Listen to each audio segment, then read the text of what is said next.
Hi, I'm Martin Albrechtsen. Hi guys, I'm 𝙬𝙬𝙫𝙤𝙤𝙚𝙚. Hi, I'm Darren Carter. You're listening to the Baggies Podcast, giving you the latest news, views and opinions on all things Albion.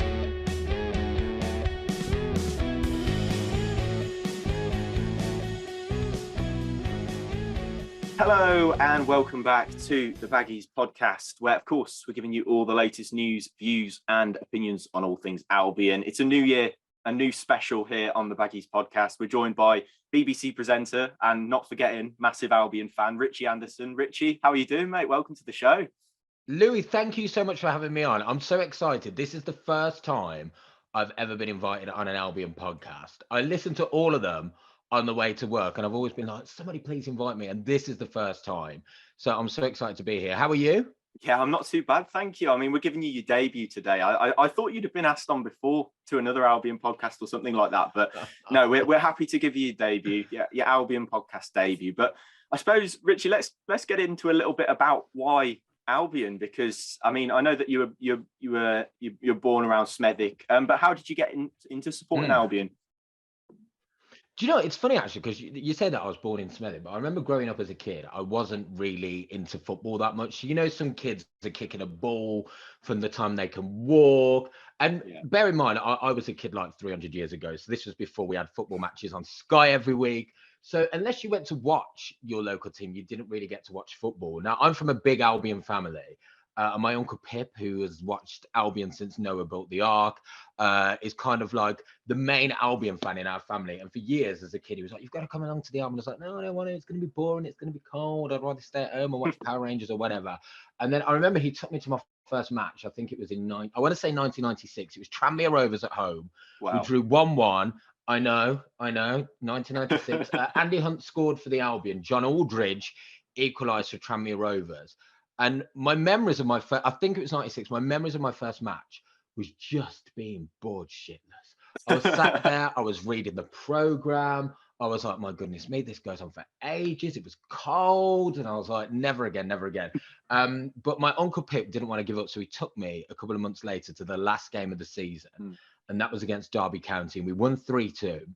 And I think Richard Sneek scored in the last minute, and there was a pitch invasion, and everybody ran on the pitch and lifted Sneeks up on their shoulders. And I was in the old Rainbow stand. Do you remember the wooden seats in the upper tier? So I was up there, and that was the first time I thought, wow, this is good. Because I think that Tranmere match, like the ground was like half full. It was like midway through the season. We had nothing to play for. But this Derby match, like the ground was packed. The away end was packed. Everybody was stood up in the ground. The atmosphere was amazing. And I just thought like, this is my tribe. These are all my people. I was looking round. And what I love about going to the Albion is like, no matter what you do, what your background is, like for that 90 minutes, you go, there's nowhere else where you can just shout. And as a kid, I remember my uncle, like, you can swear now for the next 90 minutes. And I just love, when I'm at an Albion match, I still do it now. I look around the stadium, and at any given minute in that match, everybody else, no matter what they're going through in their life, is feeling exactly the same as you. If we're 1-0 down and you look, I'll sometimes look at all the faces, and I'll be like, that lady in row 2 of the Halfords Lane or row Z of the East End feels exactly how I do. And it's and like yesterday, we scored in the last minute with Chesterfield, and I'm hugging the men behind me. There's nowhere else I could go to hug random men in the street, but I can do it at the Albion, and it's fantastic. I ended up a few rows in front. So it was the 90s, my first match.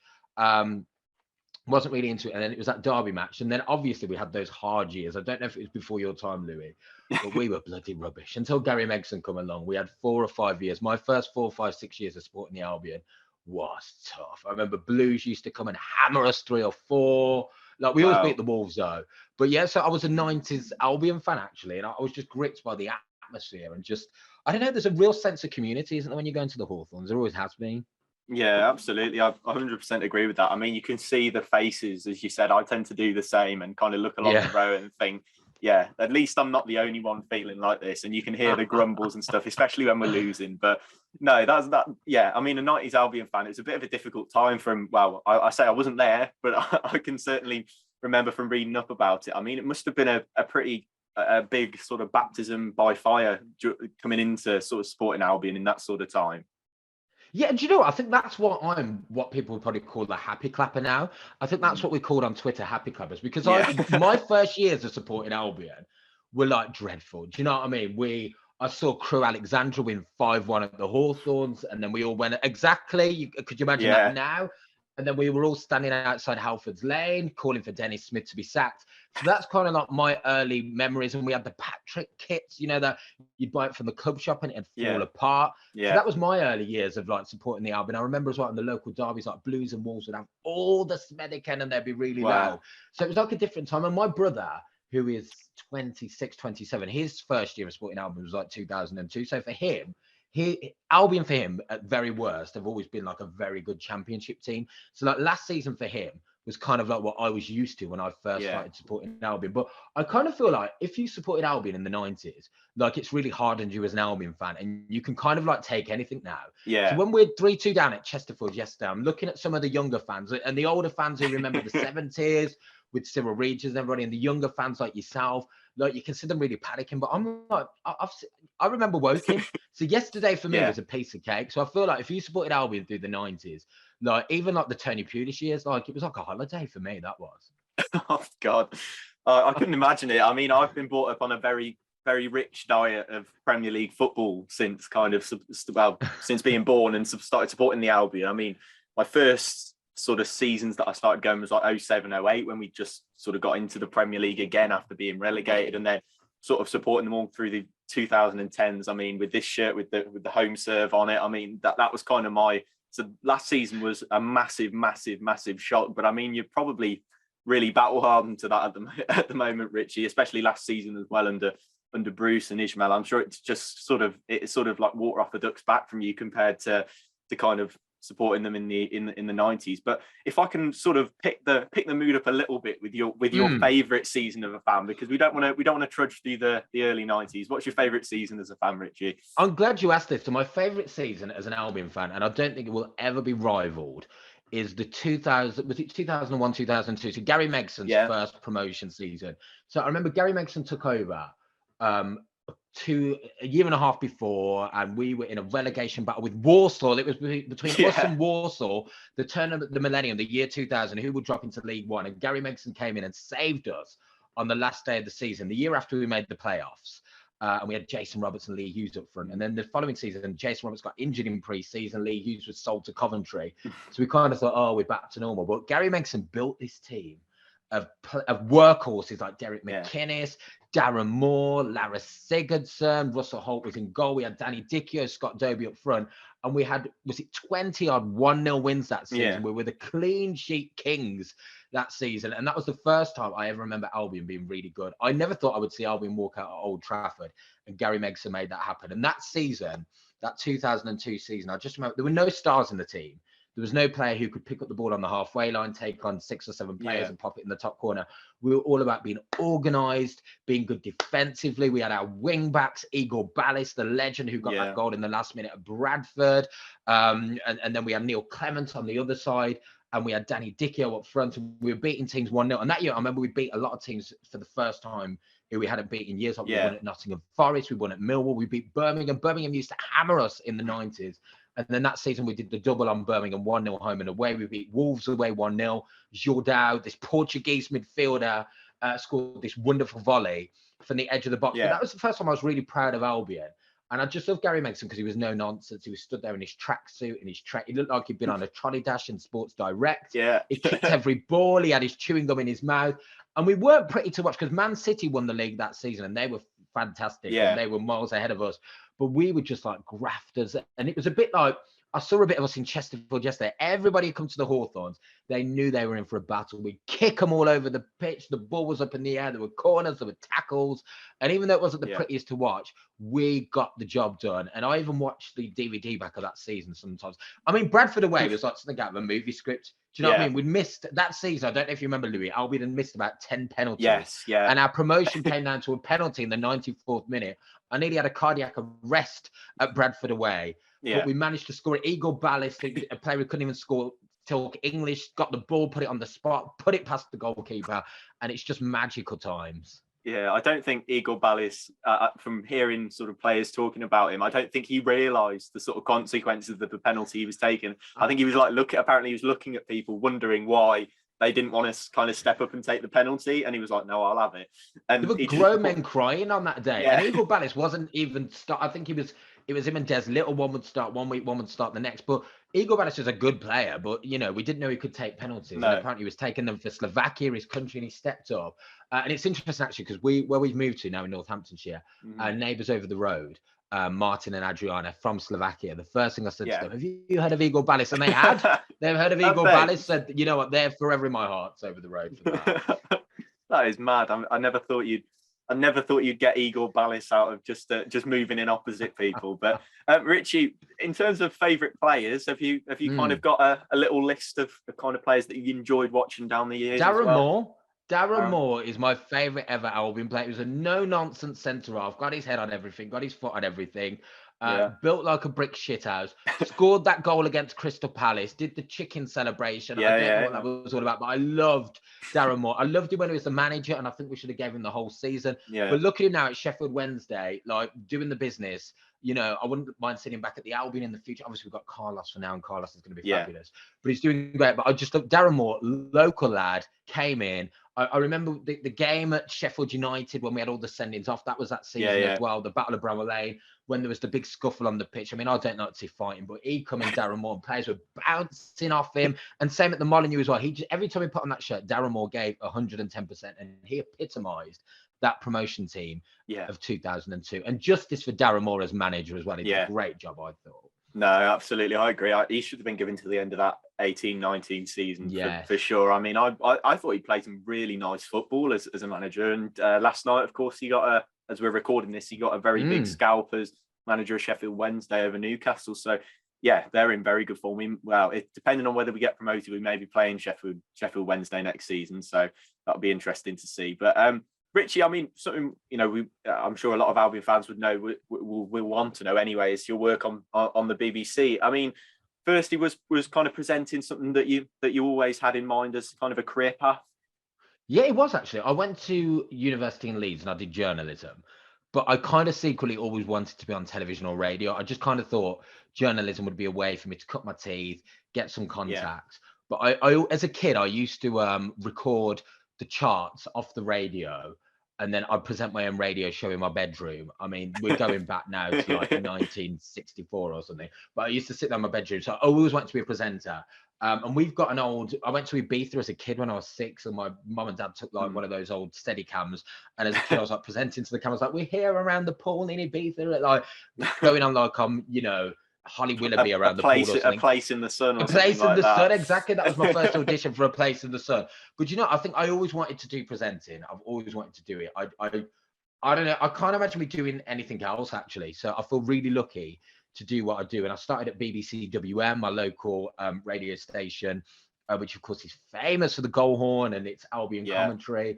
And I've just always kind of wanted to just go in front of a camera or microphone and make people smile and just have a bit of a laugh. I feel really lucky because I'm a lad from, 𝙃𝙃𝙫𝙤 who's managed to somehow get a couple of lucky breaks and have people crazily take a chance on him. But I've literally since a kid, that's all I've wanted to do is just kind of be a show off in front of people. Like I feel like I'm a professional show off. And you became, I mean, you mentioned WM there. You became Roaming Richie. It was Roving Richie. Roving. On Wikipedia, I've put Roaming, but it was Roving Richie. So my job on WM, I used to have to, after the football matches, interview the fans after the match. And it was the year Wolves got relegated to League One. So it was brilliant. So I was there for all of their lows and had to interview the fans. At Villa as well, when they had Paul Lambert and they were going through their... And it was when Albion were good. So my job was to stand outside the Molineux, Villa Park, St Andrews, the Hawthorns, and interview the fans as they come out. It's the hardest job ever when fans have lost. Yeah. Like, I now have a newfound respect. When you're walking down like a high street and the charity people are stopping, like, can I have 2 minutes of your time? I'll always stop them because I know what it's like now having to interview football fans after a match when they've got smoke coming out of their ears. And I always remember like the Wolves fan kind of cotton on to that I supported Albion. And then they had to stop getting me to do Wolves matches because obviously Wolves are getting relegated to League One. We've got this smug Albion fan with big teeth and glasses like, how are you feeling today then? Obviously they've just been turned over. home to like Brighton. Oh, it's not looking good for you, is it?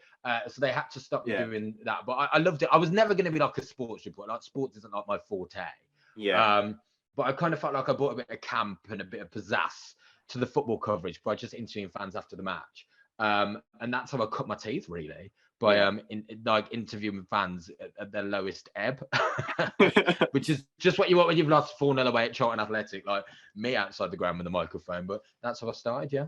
Yeah, I would have probably quite enjoyed speaking to Wolves fans at that kind of time. But did you get a lot of stick from them kind of outside the ground? Oh, all the time. I remember the one was at Charlton. I think they'd lost away at Charlton. And then someone was like, it's that effing Albion fan. And then the stewards had to kind of like protect me as I was interviewing Wolves fans. And then WM were like, it's probably not a good idea that we send you there because you're probably not going to come back in one piece.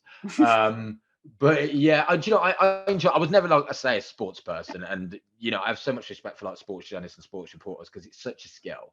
And I watched games as a fan, so I'd come out and interview people. I was like Chris Kamara, and he missed the sending off. That was like me. So I was never going to go into sports in the long term. No. I mean, I think I'd have quite enjoyed going and interviewing these Wolves fans, but no, I don't think it's. I don't think in the interest of safety, I think it's probably best that you left that where it is. But of course, you're quite well known for your work on Radio 2. By reading your Wikipedia page, I mean, by the sounds of things, it's not 100% correct, judging by what we just talked about. But you started off as a travel presenter. Yes, I'm still on Zoe Ball. I do the travel every morning on the breakfast show. I'm back tomorrow morning. So it's an absolute joy to work with Zoe on the biggest radio show in Europe. I start to pinch myself, and I've learned so much from working with Zoe. Like, she's been such a massive support to me and my career. And as a result of being on that show, I've got to present my own shows on Radio 2. So I covered 3 shows for Sarah Cox last year. I did my Christmas show. I went over to Turin in Italy to do Eurovision. Last year, I presented the Platinum Jubilee on the telly last year. So Radio 2 has just been incredible. Like, Radio 2 is the most magical place in the world to work. It's such a special radio station to be at. And we're in this little building, which is called Wogan House, which is named after the legend, Sir Terry Wogan. And it's like a little building over the road, little brick building over the road from the main BBC building. And some of the stars that we have come through our doors, like, I've walked out and I've just seen, the likes of Janet Jackson sitting in our green room, or, Meghan Trainor. And it's just amazing the people we've got, and the people that I've saw Harry Styles sing live. We still do something called Friends Round Friday. And we used to have somebody in the studio sing and we had Harry Styles. So we're in a room, which is kind of no bigger than like your box bedroom. And we've got Harry Styles in there. We're all crammed in the studio watching him. He's just amazing, the most beautiful man, the most beautiful eyes you could imagine in the world, and such a nice guy as well. We've seen Mary J. Blige. So it's incredible. And I've been able to go to Buckingham Palace, to Windsor Palace. Look, joining Radio 2 has changed my life, to be honest with you, and to work with the people that I've got to work with, to meet the people that I've got to meet, to interview the people that I've got to interview is incredible. And every day is just such an adventure on that show. And like I say, working with Zoe, I've learned so much about broadcasting and as a person, because she's genuinely the nicest person like you could ever wish to meet. So I feel really lucky that I'm at Radio 2, and it is the pinnacle of radio. It's kind of like being at Manchester City. And where'd you go from here after this? I mean, I'm going to go on loan to the Albion or somewhere. I just feel so lucky that my job is to get up every day and work on BBC Radio 2. It's amazing. Yeah, well, I mean, for me, probably seeing Harry Styles sing in a very small room would probably be a highlight for me as well, to be honest. But, I mean, that sounds like a brilliant job to have. And as you said, the real pinnacle. You know what? I always remember that so when I got when Radio 2 called my agent and said, would Richie be interested in being on with the breakfast show, I remember they said, well, let's get him down to London to meet Zoe and to see if they have good chemistry together. And it was when Zoe was still presenting Strictly It Takes Two. And for me as a child in the 90s growing up, Zoe bought off Live and Kicking. She's a legend. So I remember I was taken to her dressing room at It Takes Two, which was in a hotel room at the old hospital club in central London. I had to sit there and wait in the room. And obviously this was just a chemistry test. You sit down with Zoe, we have a chat to see if we get on. And she just burst through the door, gave me a hug, and I was like, oh my God, I'm in a room on my own with Zoe Ball. And I was like, just trying to hold it together, trying to have a conversation with her. But she was genuinely the loveliest person ever, and we've not looked back. And not only is she somebody I work with every day, she's an amazing friend. She was there the night I got voted off Strictly in the audience, supporting me, and she was always there on the end of the phone throughout that experience. So I'm so lucky that I get to work with her every day. Yeah, absolutely. And touching on Strictly there, I mean, that is an amazing opportunity. I'm sure you'll tell me yourself. How what is it like to kind of get the call to go and do such a massive show like that? Do you know, I remember because I've wanted to do Strictly for years. So my agent, it was the week I was presenting the Jubilee. So Yeah, it was like a really busy, big week anyway. And my yeah, agent had rang me. She said, "You've got to sign some contracts with the Jubilee because, security, blah, blah, blah." And I was like, "Just send them over in an email." She was yeah, like, "No, you need to do it in person." I was like, "Send it in a taxi. I'm really busy this week." And she was like, "No, I need to see you in person." And she turned up at Radio 2. I remember it was raining and she was stood outside the building.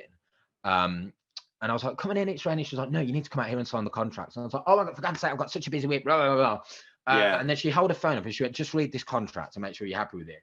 And it was an email saying, "We'd like to offer Richie Anderson a place on Strictly Come Dancing." And I was like, "Ah!" I was screaming in the street in the Yeah. rain. Like people walking past, I was like, "Ah!" Screaming in the face. And they were like, "Is this man okay?" And it was just the best. Getting that call for Strictly was the best moment of my life. Because I've wanted to get, like, honestly, it's such a to get that call. Like even now, it gives me goosebumps talking about it. And I remember I got home and I wanted to tell my other half, Dean, but Yeah. at the time, like we had to keep it hush hush, and all his family were around. So I need to get Dean out the house to tell him. So I was like, "Dean, come with me. I've just got to go to the chemist." I made up an excuse. Yeah. And then he got in my car, and then I like drove past the chemist, and he's like, "Oh, what are you doing? This is a bit weird."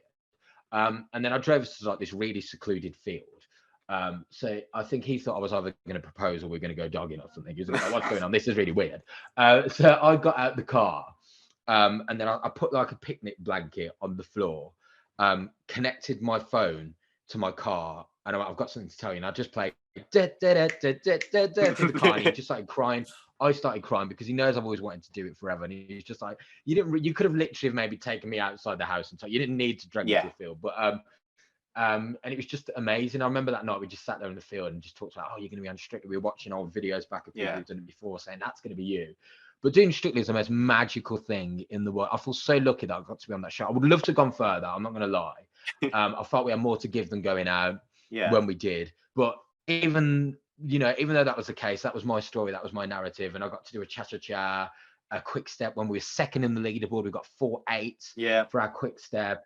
We did a samba where I was dressed in that infamous onesie. And I just feel so lucky that, like I said, I mean, I would love to have gone further, and I would love to have done slower dances, and I did feel that I had more to give in the competition. But there are 5 judges on Strictly, the 4 that you see on the television, and the 5th judge, the great British public, are the most important one, and they decided it was my time. And I loved every second of Strictly, and I'm so glad that I got the opportunity to do it. And I met people who I'll be friends with forever doing that show as well. So it's honestly, not many people can say they've done Strictly. I can. And the only sad thing is Steve Bruce lasted longer than me. I got voted out and he was sacked the day afterwards. So that's how well I did on bloody Strictly. Yeah, and I bet it was it a little bit of a relief to find out you can go back to watching the Albion every Saturday rather than Strictly. Well, I remember being so because I remember, was it the Swansea game? I watched it in my dressing room at Strictly, and we were 2-1 up, and then I had to go out and do the dress rehearsal, and then I come back in and we were 3-2 down. I was like, "Oh, God, nightmare, goodness me." And then I remember the first game was Carlos's first game against Sheffield, because I hadn't been to a game this season because I didn't want to catch COVID. And also when Strictly you're training 10 hours a day, so you haven't really got time to go off and do other bits and bobs. So do you know, I've got my mojo back for Albion, because I think I lost it a bit last season, because last season was so terrible that I maybe you were the same, watching us under Steve Bruce and the final days under 𝙘𝙬𝙘𝙗. I was like, God, this is shit. And then obviously following us from afar this season, I was like, bloody hell, we could get relegated this season. This is terrible. And I went to that first game against Sheffield United and I was like, God, this is grim. But thankfully since then, is it 8 wins out of 9 since that match, and we're on an upward curve. So I feel like I've kind of dodged the bullet a bit this, because you guys have been watching us be rubbish every week, and I've just turned up under Carlos Corberan. I'm like, what's everyone moaning about? It's the greatest game in the world. We win every week. But honestly, Strictly was just the best. Like the costumes, the dances, like our quick step, I'm so proud of, with the canes. It was just amazing. And that night when I did the cha-cha-cha to I'm Your Man, and I was still on top of that Rubik's Cube and had to turn around and give it a bit of face and do 2, 3 cha-cha-cha on top of the like, honestly, something I'll never forget for the rest of my life. And I'm so grateful that they chose me to be on this series. I really am. Yeah, I mean, wow, you came out strictly, waltzed straight into the Carlos Corberan era, and it's like I did. Week after, I what, was voted out. The week after, I went to the Sheffield United match. Literally. yeah. What's all the fuss? Just came out. What's all the fuss about? What you've been moaning about it? This is fine. But Richie, one of the things I kind of wanted to talk to you about was about your work with Proud Baggies at the Albion, which is the LGBTQ plus supporters group for the club. How did that start off, and how did you get involved in that? So do you know what? I've got to say, I'm first and foremost, because people always talk to me about Proud Baggies. I'm kind of I'm the patron of the supporters club. And I guess, being on the telly and that, I'm a bit like the face of it. But the hard work is done by, not me, the people that involved in that supports club, like Piero and Sarah and Neil, and they work so tirelessly. And do you know what? For me, growing, and this probably might sound ridiculous to you, but I remember growing up as a gay Albion fan, thinking, I'm the only one. Like, I'm the only gay Albion fan. There's no others I curse. And sometimes when you are at a football match, like it's such a testosterone-filled environment that if you are an LGBTQ plus supporter, it can be quite intimidating. And some of the things that I've had to hear people shout over the years and chants that I've heard, like all those kind of comments that you got as a kid growing up in school, which made you go into your shell and make you really worry about who you are as a person. Sometimes it can be really triggering when you're in a football stadium and you hear things said and you're in such a macho environment. So I think what's great about Proud Baggies is that it's this club that's this supporters club that's invented a safe space for all the LGBTQ plus supporters. And I know it's probably sounds crazy for me to have that was the only one, because obviously in a crowd of 26,000, chances are you're not going to be the only gay in the village. But it kind of feels like that sometimes when you're at football. So kind of bringing us all together and knowing that there's that safe space and that we can go to the games together and feel safe. And know that we're all together and we've all got each other's backs, and if we were to hear anything, we know how we can deal with it and report it, and just also making it visible. There'll be probably teenagers growing up now who are kind of working out, oh, am I this, am I that? And then just to see that flag in that stadium every week above the 𝙬𝙬𝙫𝙤 and know that supporters club's there, just knows that there is a place for you at West Midlands Albion Football Club. Because I did worry when I come out, like, would I be able to go to the Albion anymore? Would I still be able to? Because I used to play football, I don't anymore. It's a bit shit. But I used to think, like, am I still gonna be able to do that? But knowing that Proud Baggies is there for that next generation of supporters, they know that there is a safe space for them, and that West Midlands Albion is for them. And we look back at the 3 degrees, and I just feel so lucky that I support a club that is so inclusive to everybody, really. And I think Proud Baggies is amazing. I'll always beat the drum, and I'll always say to anybody listening to this or watching this now, follow us on social media, follow us on Twitter, follow us on Instagram, like our post. We're all Albion fans. And also, if you do hear anything shouted at a match that shouldn't be shouted, just report it, because come on, it's 2023. Do you know what I mean? Get a grip, guys. But I just feel so lucky that we've got this supporters club. And I've got my little badge here, which I wear on my coat, my Proud Baggies badge. So I wear that to all the matches. And I just feel like, for me, like as an Albion fan who's on the telly, and a bit in the public eye, I just try and be as visible as possible, because I think that visibility is key. So I want people to know that I am an LGBTQ plus Albion supporter, and that there are others like me, and that there is somewhere to go to if you are like us. Or if you're not, Louis, you should join Proud Baggies. We take anyone in this. They do football on a Friday night in the Dome at 𝙬𝙬𝙫𝙤𝙬. So everybody's welcome. Everyone's invited. Everyone's welcome. And like I say, Piero, Sarah, Neil, all the groups just do an amazing job. And I'm just the face and the gob on the stick. So Well, we'll leave some links. So as you said, that people can get involved. People can follow you guys on Twitter and social media. So we'll leave some links in the description. But Richie, in kind of your experience, how far along do you think things are at Albion in terms of ensuring that things are that going to the games and stuff is inclusive for the LGBTQ plus community? Yeah, I think it's getting better. I do. I mean, like I say, seeing the rainbow flag above the 𝙬𝙬𝙫𝙤𝙬 stand, and we have Rainbow Laces Day. We and having the supporters club, and I think we are probably one of the most notorious supporters groups at the Albion at the moment, which is fantastic, and that's down to the work that the guys have and girls have done. And I still think there's work to be done. Yeah. And I think, things like the lad at Blackpool coming out is always helpful. And, what a superstar he is. And I hope he has a fabulous career. But there's still work to be done. Still working very hard. And, just by following our links, which you've put up, people supporting us, people, reporting, if you do hear anything at the matches, telling your nearest steward, not let, because people, we can't let people think that it's okay to just shout things off the cuff. And Albion fans in general are very good. I don't hear it a lot. They are very isolated incidences over the years, but we're getting better, but there is still work to be done. Yeah, absolutely. And of course we can continue that good work with Proud Baggies and kind of keeping that as the face of things. So we'll drop some links down in the description to go and drop them a follow down below. But Richie, let's talk on the pitch now. Let's talk current Albion and how things have been so far. You see, Carlos Corberan taking charge was your first game of the season, as you said, against Sheffield United. Yeah. How have you found things since he took over?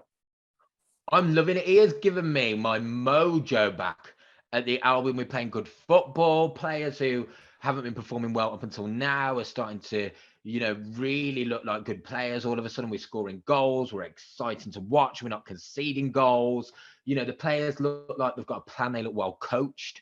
And that's no shade at Steve Bruce, but they do look, better coached under Carlos Corberan.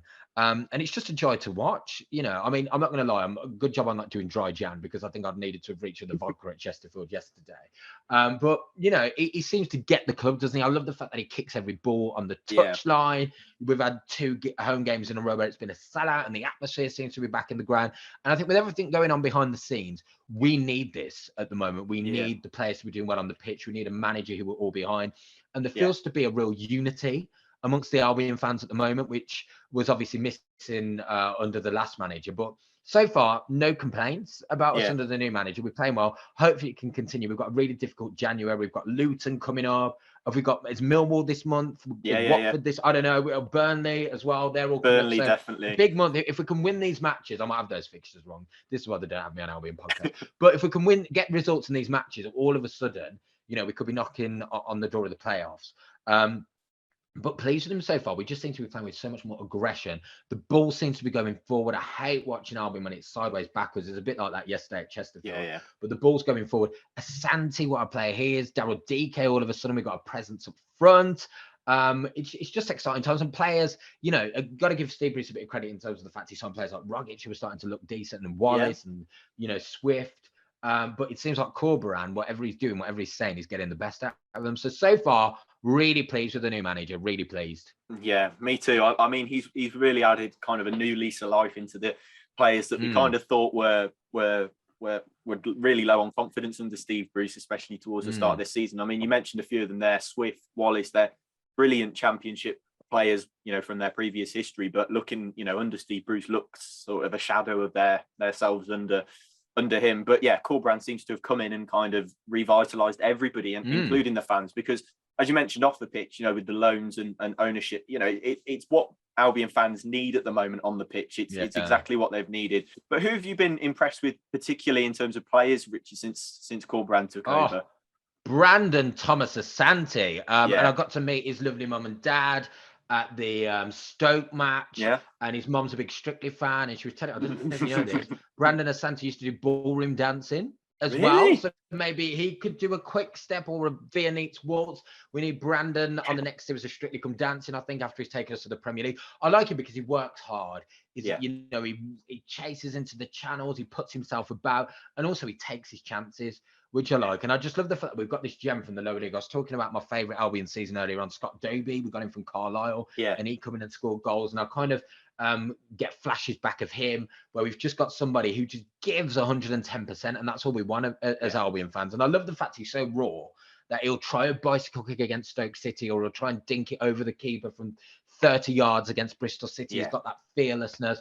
But I'm loving him at the moment. I'm loving 𝙬𝙤𝙫𝙝. I mean, 𝙬𝙬𝙫𝙝 is just what you love as a player. Chases everything, works so hard. He's up and down. He's geeing up the crowd. Yesterday he came on against Chesterfield, and all of a sudden, we've just got a bit of an outlet on that side of the pitch. He puts crosses into the box.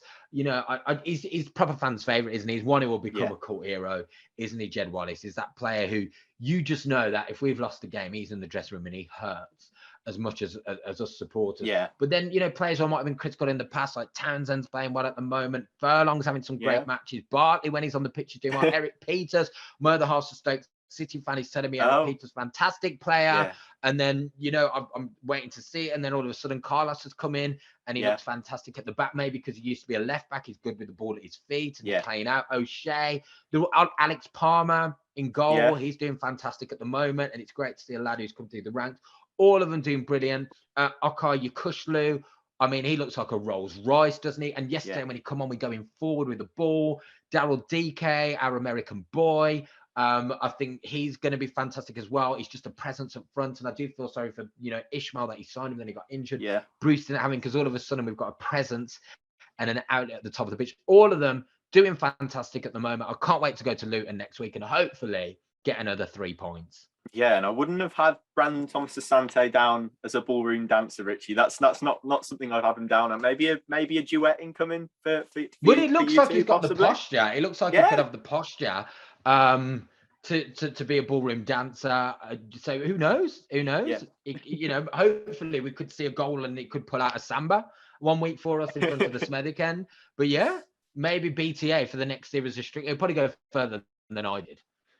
And of course, Richie, you mentioned Chesterfield that you were at just yesterday as we're recording this. How did you find that? I mean, it was a real heart stopper of a game. I mean, for Albion fans at least.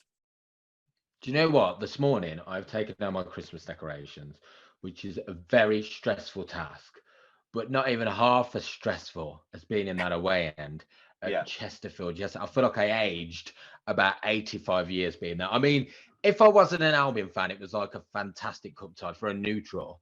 But to support the team and the team who's potentially about to be on the end of a David and Goliath giant killing was not good for the old ticker. I mean, I think first and foremost, you have to give Chesterfield credit because I think, they had a full stadium and their fans were on top of every tackle, every kick. I feel like their players played like men possessed. They were so aggressive. They never gave us a second on the ball. They overloaded our fullbacks in that first half. Poor 𝙬𝙬𝙬𝙗 and Taylor Gardner-Hickman had a torrid time, didn't they? Down the flanks. And, I think we looked very much a team of players who haven't played a lot or have probably had a couple of weeks. You've got to remember we've had the 5-week break for the World Cup, and then some of those players have not played for that 5 weeks plus since we've had the restart. So we did look very much a team of players who were very rusty. So I'm quite relieved that we're still in the cup tie because I think Chesterfield, had they have won it, would probably have deserved to have won it. I think when you do play a team like we did yesterday, when you make 11 changes, you see it go one way or the other. You see players who are chomping at the bit, wanting to prove a point to the manager. We should be in this team. This is why we're banging down your door. Or you kind of do see players going through the motions who look a bit, and you kind of thought as well, January transfers windows coming up, maybe some of these might want to get a move, so they're going to give us the game of their lives. And that didn't quite happen yesterday, really, did it? I thought we got better as the game went on, but that was probably because they were just sitting back and defending a 3-2 lead. So we had all the ball, and we had to bring on the big hitters, didn't we, to rescue the game in the end. I'm just grateful we're still in the cup, really, because I think we were 3-2 down at half time. Had it had been 4-2 or 5-2, I don't think we could have argued. But there were a lot of performances that weren't great, but hopefully they've had that game now, because I imagine it'll be a similar 11 he picks for the game at the Hawthorns. They'll probably be a bit sharper. But I don't know what you thought, but I just thought some of the players just looked. I feel I'm always conscious to name names because I always feel, like I said, I'm that fan who grew up in the 90s, so I don't like to dig people out. But again, I'm not saying they're bad players or they're horrible people or whatever. But people like Martin Kelly probably looked like he hadn't played for a while. Jake Livermore, the game kind of passed him by in there, and I thought that would have been the game that would have suited Jake yesterday. 100 miles an hour, balls to the wall, tackles flying in. But he looked a bit off the pace, didn't he? 𝙬𝙬𝙬𝙗, I felt sorry for him getting pulled off at half time. I think the manager had to make a change, and maybe because he's the young one, and is it only his second start? Maybe that was all it was down to. I mean, I think they did get overloaded a bit down the wings, but is that all his fault? He had Carlon Grant in front of him. He's not notorious for tracking back. Grant got his goal, but we didn't see a lot else from him yesterday. It was just a tough game, wasn't it? In goal, David Button. Every time he had the ball at his feet, I thought I was gonna. My heart rate was speeding up. One of the goals, he palmed it into their striker. I mean, he did make a couple of good saves, so let's give him a bit of credit. He made a couple of good saves in the first half, but it was just one of those and poor Adam Reach in the second. We've all had days like that where whatever you do, nothing comes off. It was like me doing that samba on Strictly. I felt his pain. Like literally, and I felt like the first few balls that were played over to him, he hit it at the defender, it went out of play, and then you could just see him like, oh God, don't pass me the ball. But he kept going, and he got an assist, didn't he, as well in the game yesterday. But it was just, we did look rusty, and I'm relieved that when that draw is going to be made this afternoon, because we're recording it on the day of the fourth round cup draw, that we're still in the hat, because it could have been a giant killing yesterday. Very easy. Could have been a giant killing. Thank goodness for Brandon Thomas-Asante. And DK, I thought when he come on, gave us a bit of presence at the top, he gave them something else to think about. Wallace, again, it was a tough game for Wallace because it was 100 miles an hour, but, he always seems to find himself a bit of space, and he's getting balls into the box. And Rogic, I thought, had moments of brilliance, but it was just too fast-paced the game for anyone to really put their foot on it. 𝙬𝙧𝙤𝙬𝙝, I'm still hoping that we're going to see the Grady from the 𝙬𝙧𝙤𝙬, because you're hoping, and again, no disrespect to Chesterfield, that's the kind of game where 𝙬𝙧𝙤𝙬𝙤 is going to run rings around them, and we're going to see him come back to form. But again, it was just a tough game. It was one of those games where nobody had a lot of time on the ball. You had to make quick decisions, and it didn't suit a lot of players, and we looked rusty. But bring it on at the Hawthorns. We'll give them their comeuppance. Don't worry, we're waiting for you, Chesterfield. Yeah, we are. I mean, Brandon Thomas-Asante, Chesterfield knocked out Salford, where he was last year, out of the FA Cup, and I think he might have taken that a little bit personally with his performance yesterday. But yeah, completely in agreement with all of that, actually, Richie. I thought that, I just thought it was a bit fast for the players, considering that a lot of them hadn't even made an appearance since Corberan had taken over. I mean, it was a real sort of shock to the system for a lot of them, and you could tell that by the fact that we conceded 3 goals in that first half. I mean, you could see as the game went on, we kind of got a bit more. I think the players kind of realised, all right, we remember how to play football again, kind of thing. And then but the first half, I think, as you said, came as a real shock. But Richie, the transformation as we've spoken about under Corberan has been brilliant. But I suppose the $1 million question is, where do you think Albion will finish at the end of the season? Oh my goodness me! I'm going to put my neck on the block, and I'm going to say we'll make the playoffs this season. I think January is a key month. Because obviously we're not going to, there might be teams up and around us at the table who might bring people in. I don't think we're going to be doing that. No. But if we can keep the result, and also sometimes it's good, the squad we've got, they're confident at the moment, they're playing well, they're getting results. We don't really need to change it up at the minute. Obviously, we've got a couple of injuries. I'll be worried after what I saw yesterday. But I'm going to say top 6, but I do think January is a key month for us. We need to get a few results. I think we might get a defeat in January at some point. I think we're not going to keep winning for the rest of the season, but again, it's like the Coventry one, you've got to bounce back from it. Burnley away is going to be a tough game, isn't it? So you've got to bounce back like we did. We lost at Coventry, and then did we win a couple in a row, 3 or 4 in a row, or whatever it's been since? So do you know what? We're in a good position. If by this point, when Steve Bruce got the sack, I genuinely thought we could have got relegated. I thought that's how bad it was. And had we now have been 14th in the table, but put a bit of daylight between the bottom 3, we'd have all been like, we're doing all right, we're on the right track. So the fact that we're even talking about the playoffs shows how well Carlos Corberan's done. But I'm going to say the playoffs. But can I ask you a question? Go on. Because I was at the match yesterday, because I've only been to 4 matches, because of Strictly, I've only been to 4 matches this season. So I'm learning the chants, and the American Boy chant. If anybody knows the words to that, let me know that.